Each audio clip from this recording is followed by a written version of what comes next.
yet it affects millions of children worldwide.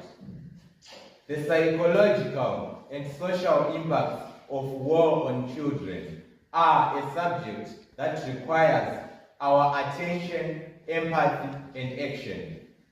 As we stand here, safe and sound in our school communities, it is very essential to remember that for many children around the world, war is not just a distant news headline, but a harsh reality that shapes their daily lives.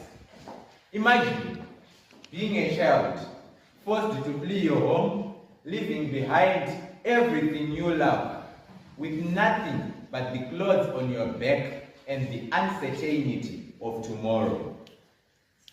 The psychological impact of war is profound. These children experience trauma and fear, which leads to post-traumatic stress disorder. Ladies and gentlemen, it's like these children are carrying an invisible weight, which they can't shake off. And guess what? It's affecting their ability to learn, grow, and thrive. Now, it's not just the psychological effects that are concerning. The social effects of war on children are equally devastating.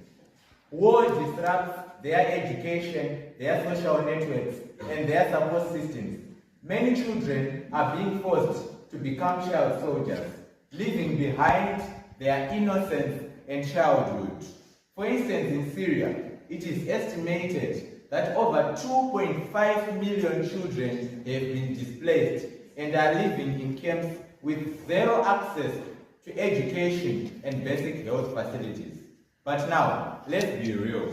It's not all doom and gloom. There are organizations like UNICEF which are working tirelessly to provide support to children affected by war. The UNICEF No Lost Generation initiative aims to provide education to children affected by the Syrian crisis. On this issue, let's also not forget the strength, the resilience, and the adaptability of these children to adjust to these situations. Nevertheless, by working hand in hand, these children can grow, can have access to everything we have. Thank you.